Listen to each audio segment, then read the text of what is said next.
Episode 1। नमस्कार मेरे अपने लोगों।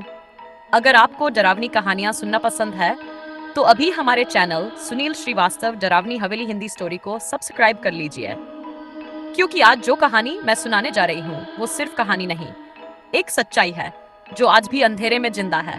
उस रात चांद पूरा था, लेकिन अजीब बात यह थी कि रोशनी होने के बावजूद हर तरफ अंधेरा ही अंधेरा लग रहा था। हम चारों, मैं, रवि, चाचा और सीमा, उस पुरानी हवेली के सामने खड़े थे। वही हवेली जिसके बारे में गांव वाले कहते थे कि वहां कोई नहीं रहता, फिर भी हर रात खिड़कियों में रोशनी जलती है।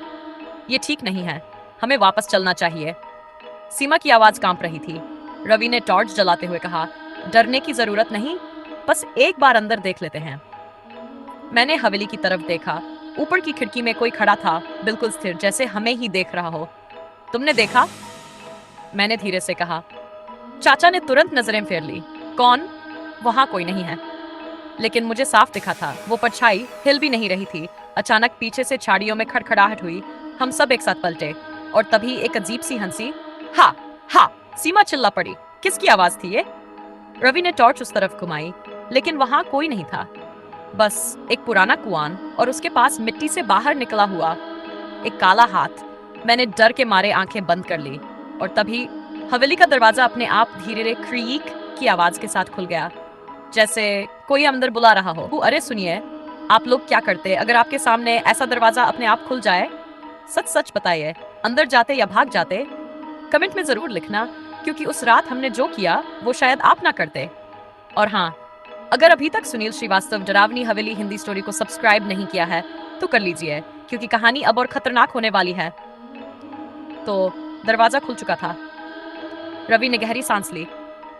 चलो, अब वापस जाने का कोई मतलब नहीं। तुम पागल हो क्या? सीमा लगभग रोते हुए बोली। चाचा चुप थे, लेकिन उनके हाथ कांप रहे थे। मैंने डरते डरते एक कदम अंदर रखा। अंदर घुसते ही ऐसा लगा जैसे हवा ही बदल गई हो, ठंडी, भारी और बिल्कुल सन्नाटा।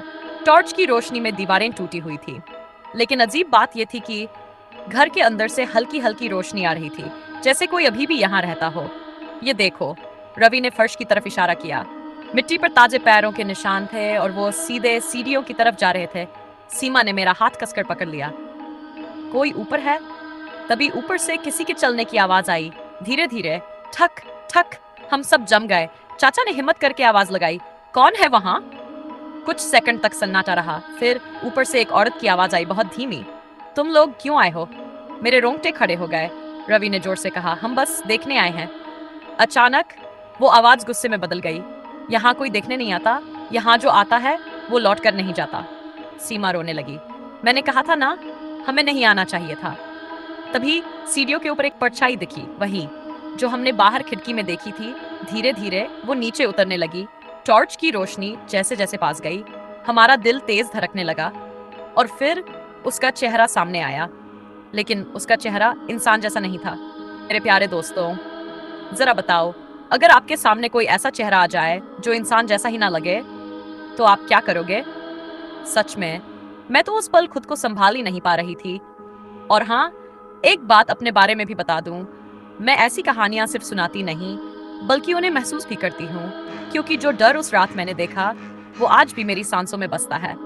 तो वो औरत सीढ़ियों से नीचे उतर रही थी। उसकी आंखें पूरी काली थीं और चेहरे पर अजीब सी मुस्कान। सीमा चिल्लाई, भागो, ये इंसान नहीं है। लेकिन हमारे पैर जैसे जमीन में जम गए थे। वो औरत धीरे धीरे हमारे करीब आई और फिर एकदम से रुक गई। उसने मेरी तरफ देखा और बहुत धीमी आवाज में बोली, तुम पहले भी यहाँ आ चुकी हो। मेरे होश उड़ गए। नहीं, मैं पहली बार आई हूँ। वो जोर से हंसी। झूठ, सब झूठ, तुम सबको यहाँ कोई ना कोई लेकर आता है। रवि ने हिम्मत करके कहा। वो अचानक गुस्से में चिल्लाई, मैं इस हवेली की मालकिन हूँ और तुम सब मेरे मेहमान हो। चाचा पीछे हटने लगे। हमें जाने दो। तभी दरवाजा अपने आप बंद हो गया। धड़ाम! सीमा जोर जोर से रोने लगी और तभी वो औरत एकदम से गायब हो गई। हम चारों एक दूसरे को देखने लगे। ये कहाँ गई? रवि घबराया हुआ बोला। तभी मेरे कान के पास किसी की फुसफुसाहट आई, मैं यही हूँ। मैंने डर के मारे पीछे देखा और वो मेरे बिल्कुल पीछे खड़ी थी। अरे दोस्तों, सच बताऊं, उस रात के बाद मेरी जिंदगी बदल गई। मैं आज भी जब ये कहानी सुनाती हूँ तो ऐसा लगता है जैसे वो परछाई अभी भी मेरे आसपास है। अब आप ही बताओ, अगर आपके साथ ऐसा हो तो आप क्या करोगे? टिम, अरे सुनिए, एक बात बताइए, अगर कोई चीज आपके बिल्कुल पास आकर खड़ी हो जाए और आपको उसकी सांसों की आवाज तक सुनाई देने लगे, तो आप क्या करेंगे? भाग पाएंगे या वहीं जड़ हो जाएंगे? क्योंकि उस रात मेरे साथ जो हुआ वो शायद आप सोच भी नहीं सकते। वो औरत मेरे बिल्कुल पीछे खड़ी थी। मैं धीरे धीरे मुड़ी। उसका चेहरा अब और भी डरावना हो चुका था। आंखों से काला पानी बह रहा था और होंठ ऐसे फटे हुए जैसे बरसों से सूखे हों। वो मुस्कुराई। अब तुम कहीं नहीं जाओगी, मैं चिल्लाई।